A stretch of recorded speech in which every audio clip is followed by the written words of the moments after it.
Buenos días. En esta oportunidad quise revisar un tema que hace rato tenía como pendiente revisar, que es los glaucomas y alzas de presión ocular secundarios a cirugías y procedimientos de retina. Y bueno, me tocó adelantar un poco la presentación porque también lo presentamos este tema en el curso de glaucoma que se hizo en Temuco en abril.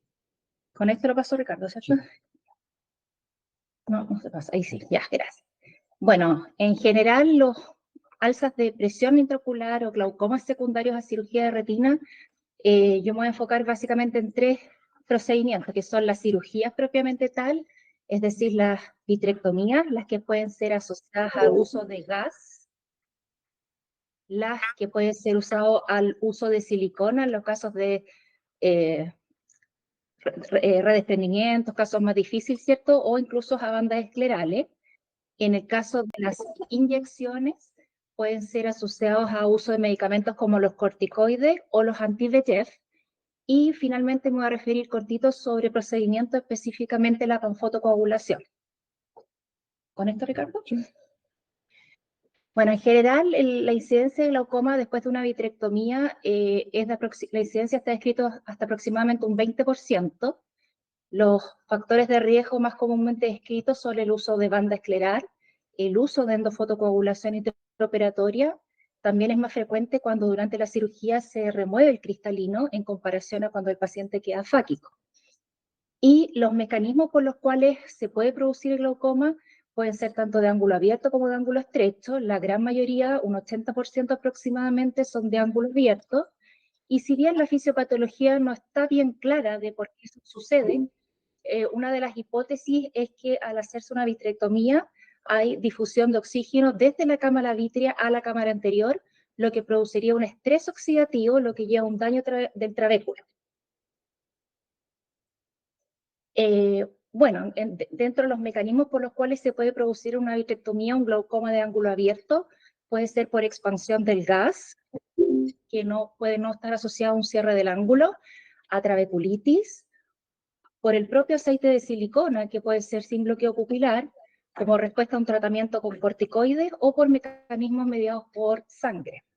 Y entre los mecanismos de ángulo cerrado están bloqueos pupilares, ya sea por gas, silicona, fibrina, incluso lentes intraoculares, y también puede ser por cierre angular, por edema del cuerpo ciliar y aposición iridocorneal. No me pasa, Ricardo. Ahí. En cuanto al manejo del glaucoma post-vitrectomía, afortunadamente la gran mayoría responde a tratamiento médico. Solamente aproximadamente un 10 o un 11% requiere algún tipo de intervención, que puede ser una paracentesis de cámara anterior, si el mecanismo es un bloqueo pupilar, una iridotomía, o si hay un cierre angular, a veces se puede ayudar con una iridoplastía.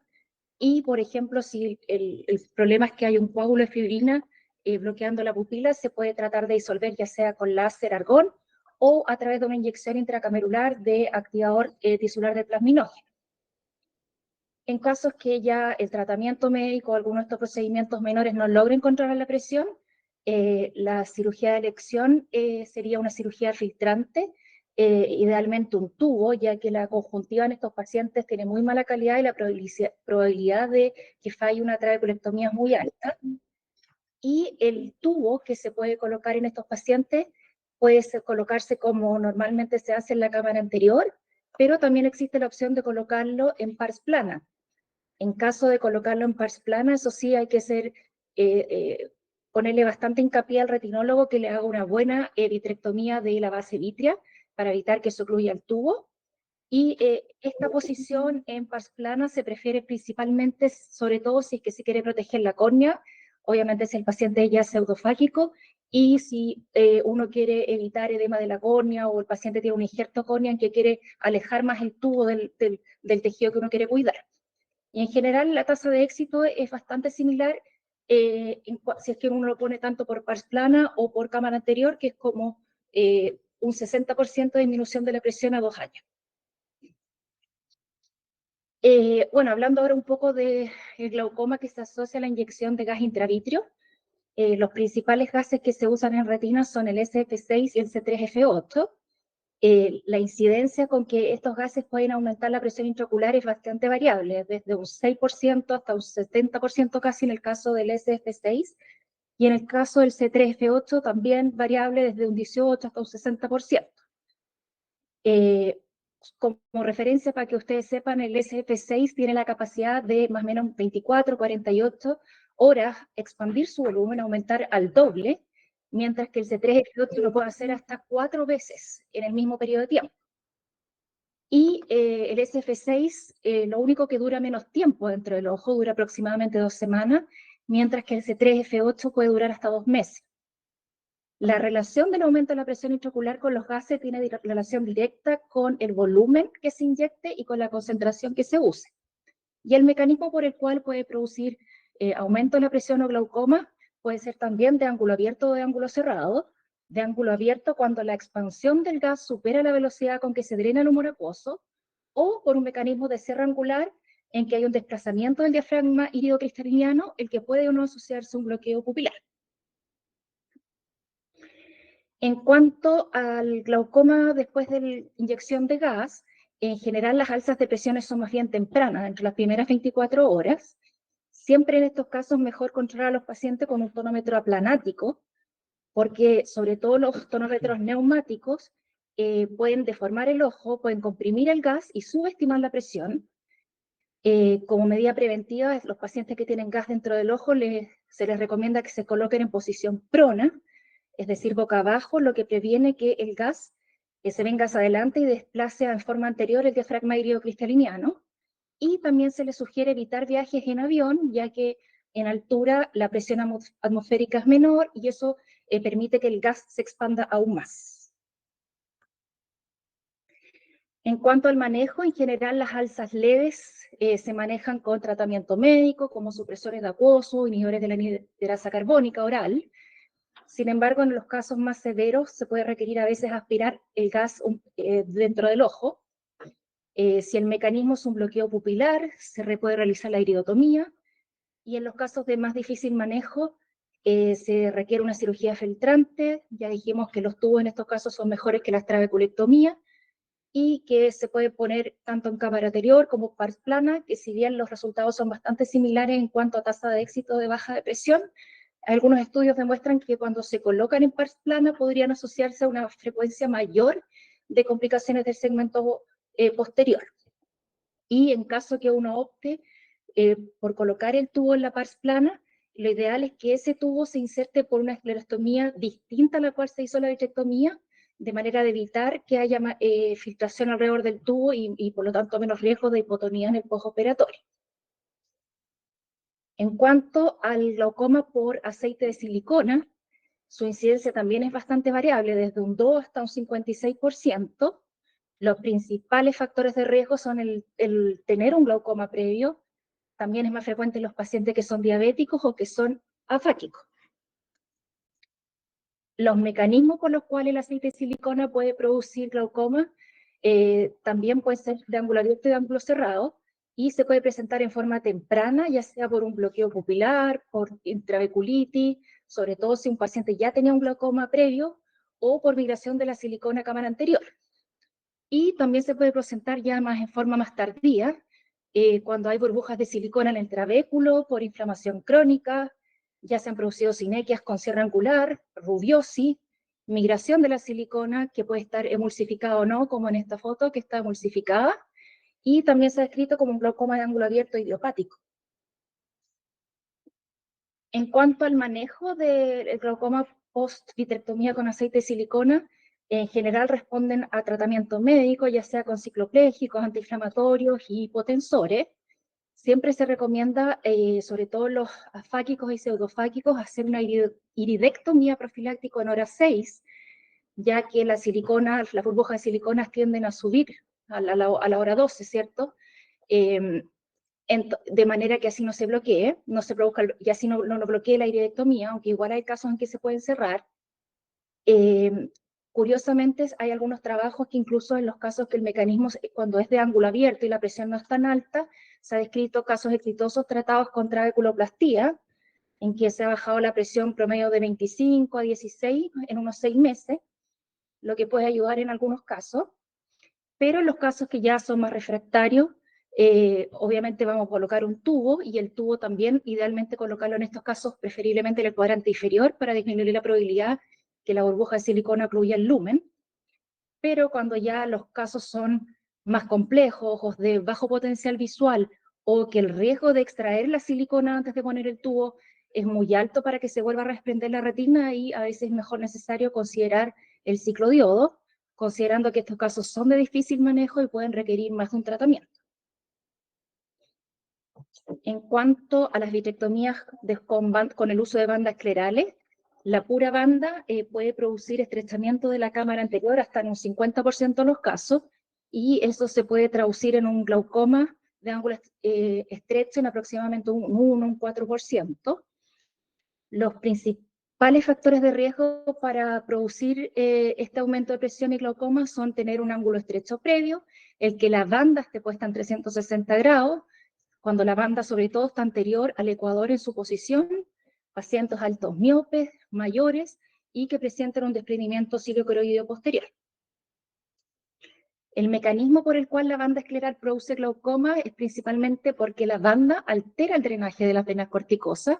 Eso lleva a una congestión y edema del cuerpo ciliar, lo cual lleva a un desplazamiento anterior del diafragma iridocristalineano. La gran mayoría, por suerte, también mejora en forma espontánea. En algunos casos es necesario usar tratamiento médico como con ciclopégico, antiinflamatorio o supresores del humor acuoso. En algunos casos en que el cierre angular refractario con algún tipo de tratamiento médico pueden responder a una iridoplastía, y la iridotomía acá no tiene ninguna utilidad para solucionarlo, porque el mecanismo no es un bloqueo pupilar, a diferencia de lo que vimos con el aceite de silicona, sino que aquí el mecanismo es un cierre angular, ¿ya? Y en caso de casos más refractarios, la cirugía de elección igual es un tubo, sobre todo cuando ya el cierre es más crónico y hay sinequias en el ángulo con píos que no se controlan. En general, las técnicas para colocar los tubos en pacientes que tienen banda escleral puede ser un poco más complejo, porque ya hay una estructura ocupando espacio. Entonces, por ejemplo, se ha sugerido que en el caso de preferir una válvula MED, se puede poner el modelo pediátrico, que ocupa menor espacio, y en el caso de las válvulas que van bajo los músculos más grandes, como el Vervelt o el POL, se ha descrito una técnica de Vervelt modificado, por ejemplo, en que se puede poner, se le cortan las alas al plato del tubo de manera que tenga menor tamaño, o otra opción es poner el implante completo, pero en estos casos se recomienda, por ejemplo, extraer la cápsula que ya está fibrosada alrededor de la banda, de manera que se vuelva a poblar, y poner el tubo sobre la banda, de manera que la cápsula que se forme sea de mayor tamaño, y así el área de superficie va a ser mayor de la cápsula y mejores probabilidades de que tengamos mejores presiones. Hace poco nos toca acá en la clínica hacerlo. El doctor Berir me ayudó a un paciente que tenía una banda, y lo hicimos así, lo pusimos sobre la banda. Acá. No. En cuanto a los medicamentos, el glaucoma post-corticoide intravítrea, bueno, los corticoides en general se ocupan ampliamente por distintos motivos intraocular. Los más usados son la triamcinolona, que se conocía comercialmente como Kenalog, no sé cómo se llama ahora, ese lleva otro nombre, la fluoxilolona y la dexametasona, por ejemplo, como el implante de los Urdex. La incidencia con que estos medicamentos pueden producir aumento de presión intraocular no es menor. Por ejemplo, la triamcinolona en dosis de 4 miligramos, hasta casi en la mitad de los casos puede producir alzas de presiones mayores a 24 milímetros de mercurio después de la inyección. Los principales factores de riesgo para producir alzas de pío sostenidas o glaucomas son el hecho de tener un glaucoma, una hipertensión ocular previa, en tener una historia familiar de glaucoma de alguien de primer grado, las edades extremas. Los niños menores de 6 años y los ancianos son más propensos a hacer estas respuestas anormales al corticoide con la presión, pacientes con enfermedades del tejido conectivo, diabetes tipo 1 y altos miopes. El mecanismo por el cual el corticoide puede producir glaucoma son variados. En general son cambios físicos y mecánicos del trabéculo, depósitos de sustancia en el trabéculo y también alterando la fagocitosis a nivel de la malla endotelial del trabéculo, todo lo cual altera el drenaje. Por eso que cuando se usen corticoides en el ojo hay que estar muy encima. Si hay un paciente que sobre todo tiene algunos de estos factores de riesgo que nombramos recién, estar controlando la presión al día 1, a la semana y por lo menos 6 meses después de usar el medicamento. Afortunadamente la gran mayoría responde solo a tratamiento médico, menos de un 2% requiere una trabeculectomía, y en caso que sea necesaria una intervención para bajar la presión, se puede hacer sola o asociada a una vitrectomía para sacar a veces los cristales del exceso que hay del medicamento. En cuanto a los anti-VEGF, también afortunadamente no es tanto la incidencia de glaucoma, pero sí alzas de presión agudas o crónicas. La incidencia puede llegar hasta un 6%, que es variable dependiendo del tipo de antiangiogénico que se utilice. Por ejemplo, para el bevacizumab o Avastin puede ser de aproximadamente hasta un 10% que puede presentar alzas de presión, versus el Lucentis o ranibizumab, que es de aproximadamente un 3%. En el caso del que están usando ahora, que es el Vabysmo, que es el faricimab, se llama, ¿cierto?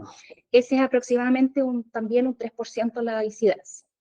Los factores de riesgo en general son también principalmente tener un glaucoma previo, y está directamente relacionado con el número de inyecciones. O sea, mientras más frecuentes sean las inyecciones, la probabilidad de que eso suceda es mayor. El mecanismo por el cual produce aumento de presión puede ser agudo o crónico, agudo principalmente por aumento del volumen de la cavidad vítrea, y crónico por más bien bloqueo del sistema de drenaje y trabeculitis inducida por inyecciones repetidas. En cuanto al manejo de los glaucomas después del anti-VEGF, generalmente también afortunadamente las alzas suelen ser transitorias. La mayoría tiene una vida media no tan grande. Por ejemplo, el Avastin tiene una vida media de 9 días, es decir, a los 9 días su concentración disminuye a la mitad. En el caso del Lucentis es en 9 días, de la Eylea son casi 4 días, y en el caso del Vabysmo son aproximadamente 7, 8 días. Principalmente el enfoque es en la prevención, tratando de reducir la frecuencia de las inyecciones que no son estrictamente necesarias, y en algunos casos se recomienda en forma profiláctica usar algunos hipotensores tópicos como brimonidina o timolol, o un inhibidor de la anhidrasa carbónica oral, unos 60-90 minutos previo a la inyección, y en algunos casos incluso puede ser necesario hacer una paracentesis de cámara anterior previo a la inyección. Y finalmente, unas palabras cortitas sobre láser, por ejemplo, la Panfoto, que es ampliamente usada. La Panfoto en sí también puede producir una alza de presión que puede ir desde un 32 a 94% de los casos, que puede ser alzas de PIO mayores a 6 milímetros de mercurio. Cuando se produce una alza de presión intraocular post-Panfoto, generalmente es inmediata, es decir, en menos de 2 horas después del procedimiento, y el principal factor de riesgo para que esto suceda tiene que ver con la cantidad de energía aplicada. El mecanismo por el cual la Panfoto puede producir alzas de presión intraocular pueden ser de ángulo abierto, principalmente se ha descrito compresión de las venas epiclerales por el borde del lente de contacto que se usa, alteraciones de la barrera hematoacuosa, congestiones del cuerpo ciliar, y también está descrito un daño en los nervios ciliares cortos. Eso lleva a disminución del tono ciliar y menor liberación de prostaglandinas, lo que alteraría el drenaje del acuoso.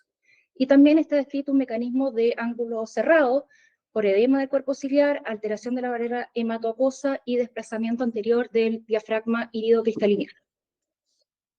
El manejo, afortunadamente también las alzas de presión suelen ser transitorias, pero en algunos casos se ha descrito usar en forma preventiva un alfa-agonista como la proclonidina, previa al láser, y en los casos que, si bien la mayoría no lo usa, pero puede ser una opción, sobre todo en casos de pacientes que tengan más factores de riesgo, y en caso que ya se produzca la alza, ¿cierto? La gran mayoría, por suerte, también responde al tratamiento con cicloplégico o supresores del humor acuoso.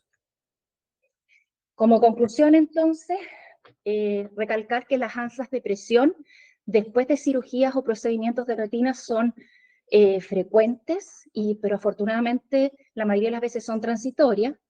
El hecho de tener un procedimiento, una cirugía de retina, en sí es un factor de riesgo que puede ser para aumento transitorio de la presión, para desarrollar un glaucoma o para progresar a un paciente que ya tenía un daño glaucomatoso previo.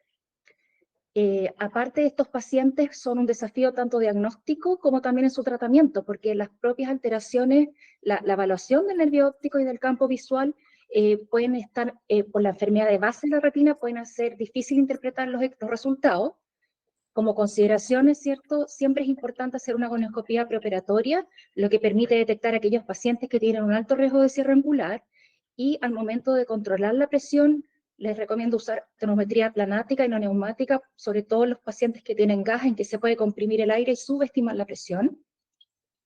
El tratamiento se va a basar dependiendo cuál sea el mecanismo subyacente. Ya dijimos que pueden ser de ángulo abierto, de ángulo cerrado, y del tiempo de presentación después de la cirugía o procedimiento, que va a ser distinto si es agudo, si es crónico, y obviamente los niveles de presión que tenga.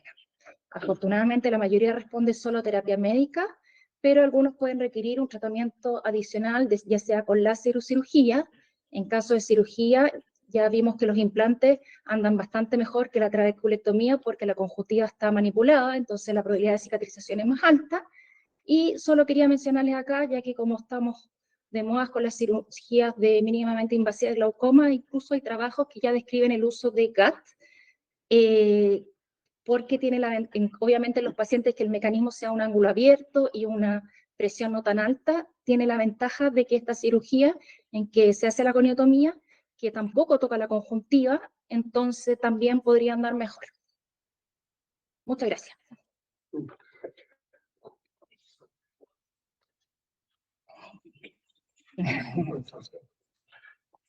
Muy bien.